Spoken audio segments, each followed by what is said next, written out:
반려동물 시장 성장과 펫보험 수요 증가 현황 분석. 최근 반려동물 양육 가구가 급격히 증가함에 따라 반려동물의 건강관리 및 의료비 부담 완화를 위한 펫보험 상품에 대한 관심이 나날이 높아지고 있습니다.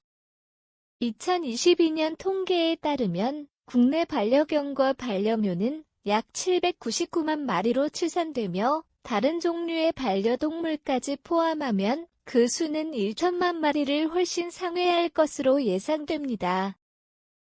이러한 반려동물 시장의 성장 잠재력을 포착한 보험사들이 펫보험 분야를 새로운 성장 동력으로 삼고 적극적으로 진출하면서 시장 경쟁이 치열해졌습니다. 이에 금융당국은 펫보험 시장의 건전한 발전을 도모하고 잠재적인 위험 요소를 관리하기 위해 이달부터 관련 규제를 강화하는 방안을 시행하게 되었습니다. 사진 출처 국내 펫보험 계약 건수 손해보험협회 보험업계 데이터에 따르면 지난 해말 국내에서 펫보험을 취급하는 주요 10개 손해보험사의 누적 계약 건수는 총 16만 211건을 기록했습니다. 이는 전년도인 2023년 말의 10만 9088건 대비 약 48.6% 급증한 수치입니다. 특히 국내의 장기 보장형 펫보험 상품이 처음 출시된 2018년의 70005건과 비교하면 불과 6년 만에 시장 규모가 23배 이상 확대되었다는 점에서 펫보험 시장의 폭발적인 성장을 확인할 수 있습니다. 금융당국의 펫보험 규제 강화 배경 및 주요 내용. 지금까지 시장에 출시되었던 펫보험 상품들은 주로 최장 20년까지 보장기간을 설정할 수 있었으며 보험 계약의 갱신 주기는 통상 3년 또는 5년 단위로 운영되었습니다. 또한 동물병원 진료비 발생 시 보장 비율을 50%부터 최대 100%까지 가입자가 선택할 수 있는 구조로 설계되어 일부 상품의 경우 가입자의 자기 부담금이 전혀 발생하지 않는 형태도 있었습니다. 더불어 보험금을 청구하고 수령한 이력이 있더라도 차년도 보험료 할인 또는 할증 시스템이 별도로 적용되지 않았습니다.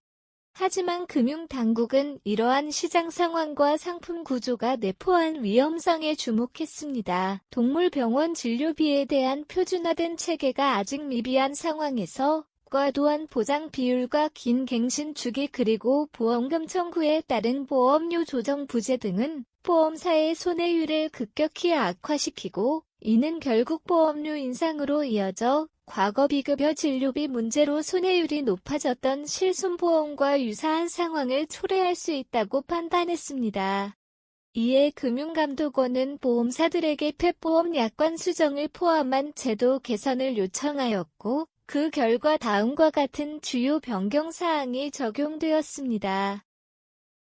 사진 출처 픽사베이 제공 새로운 규제안에 따라 앞으로 출시되거나 갱신되는 펫보험 계약에는 몇 가지 중요한 변화가 있습니다.